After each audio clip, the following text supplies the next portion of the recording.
Bonsoir mon ami, c'est encore Jean-Claude qui t'accompagnera dans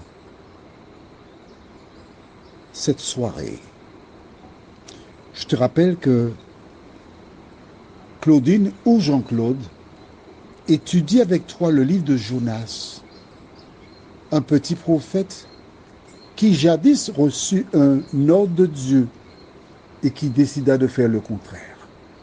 Juste avant de voir ce soir la foi, prions. Notre Seigneur, nous tournons nos regards vers toi, car nous avons la certitude qu'avec toi rien n'est désespéré. Merci de nous conduire à travers ce moment, que le Saint-Esprit nous dirige dans toute la vérité. Au nom de Jésus et pour ta gloire éternelle. Amen. Nous avons vu ensemble comment cet homme, Jonas, prophète de Dieu, décida de faire le contraire de l'ordre reçu de l'Éternel. Il s'embarqua pour Tarsis au lieu de se rendre à Ninive. Ce choix provoqua beaucoup de dégâts. En effet, le pilote du bateau dut alléger ce dernier, jeter la cargaison à la mer. Les mariniers faisaient de leur mieux, mais c'était apparemment impossible. Ils allaient à l'échec. Il n'y avait pas de porte de sortie. Ils avaient crié à Dieu, à leur Dieu, et quand Jonas leur dit la seule solution c'est de me jeter hors du bateau, ils tentèrent de sauver la vie de Jonas. Mais finalement,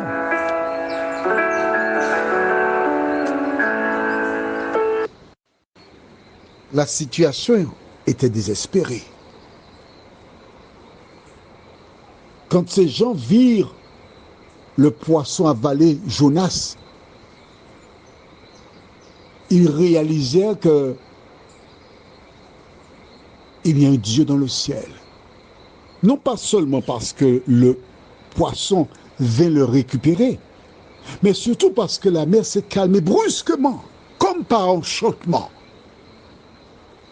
À travers la désobéissance de Jonas, ces gens rencontrèrent l'Éternel, le Créateur des cieux et de la terre. Et plusieurs, probablement, en rentrant chez eux, ne manquèrent pas de dire aux uns et aux autres que le Dieu des Hébreux est le véritable Dieu. Jonas se trouve au fond du poisson, qui vogue, qui monte, qui descend. Et cet homme commence à verser des larmes. Parce que nous avons vu hier au verset 3, il dit « De ma détresse, j'ai invoqué l'Éternel et il m'a exaucé. Du sein du séjour des morts, j'ai crié et tu as entendu ma voix. » J'aimerais que tu notes. J'ai invoqué l'Éternel et il m'a exaucé. Il ne dit pas il m'exaucera, mais il m'a exaucé. Mais Jonas est toujours dans le ventre du poisson. À travers ce verset que j'ai commenté avec toi hier, je t'indiquais comment il fallait aller à Dieu directement.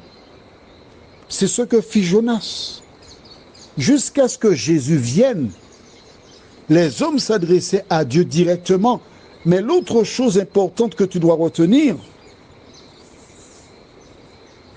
c'est quand il s'adressait à Dieu, il ne parlait pas du futur, mais du passé. En clair, quand je prie, je dis toujours, Seigneur, merci de m'avoir exaucé. merci de m'avoir déjà donné ce qui m'est nécessaire. Je te donne un exemple concret. Quand je me rends au service de la ménard, avant de laisser mon domicile, je dis Seigneur, je te remercie pour la place que tu m'as déjà donnée. Je ne lui dis pas donne-moi une place, mais merci pour la place que tu m'as déjà donnée. Et quand j'arrive devant le centre hospitalier, le Seigneur m'a déjà réservé la place que je lui avais demandée. Jonas, dans le poisson, il dit qu'il m'a exaucé. Donc on voit qu'il a la certitude qu'il ne demeurera pas dans le poisson, que l'Éternel agira en sa faveur. Il fera un miracle. Toi qui m'entends, crois-tu que l'Éternel peut faire un miracle pour toi dans ta vie? Crois-tu qu'il peut ouvrir une porte et t'aider à t'en sortir? Face à la croix, Jésus déclara, quand l'épreuve était énorme pour les deux sœurs, Marthe et Marie, si tu crois, tu verras la gloire de Dieu. La foi, c'est quelque chose qui marche. Et c'est pourquoi Jonas, dans cette situation, il dit, toutes tes vagues et tous tes flots ont passé sur moi. Je disais, je suis chassé loin de ton regard, mais je verrai encore ton Saint-Temple. Pourquoi dit-il, je verrai encore ton Saint-Temple? Lorsque Salomon fit la dédicace du temple, le temple de l'Éternel, il fit monter une prière pour présenter le temple en disant, lorsqu'ils seront en difficulté, et quel que soit le lieu où ils se trouveront, s'ils tournent les regards vers ce lieu que j'ai bâti, exauce du haut des cieux. Et voilà donc pourquoi Jonas, dans le ventre du poisson, pouvait dire, je verrai encore ton Saint-Temple. Pourquoi? Parce qu'il avait l'intention d'aller ensuite dans le temple, afin de remercier Dieu pour la délivrance qu'il lui a accordée. Mon ami, aux Antilles, quand il y a un tremblement de terre, le week-end d'après, les églises sont bondées. Les gens vont à l'église pour remercier Dieu. Mais je t'invite à ne pas te rendre à l'église lorsque Dieu protège la Martinique d'un tremblement de terre ou de cyclone, mais de te rendre dans le temple pour prier Dieu en tout temps et en toutes circonstances. Car c'est auprès de Dieu que se trouve la vie et le bonheur. Prions. Notre Seigneur et notre Dieu, nous sommes heureux en cet instant de revenir vers toi, la source de notre vie, afin de te remercier. Toi qui as dit que tu es avec nous tous les jours jusqu'à la fin du monde. Merci pour ta présence. Merci pour ton amour.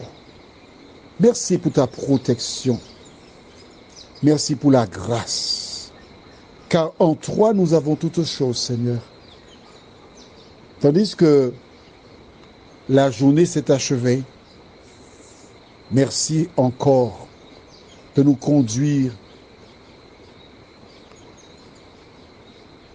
afin que chaque jour, nous puissions compter sur tes promesses. Merci Seigneur d'être là avec nous. Nous t'avons prié au nom de Jésus et pour ta gloire éternelle. Amen. Je te souhaite une bonne nuit sous le regard de Dieu.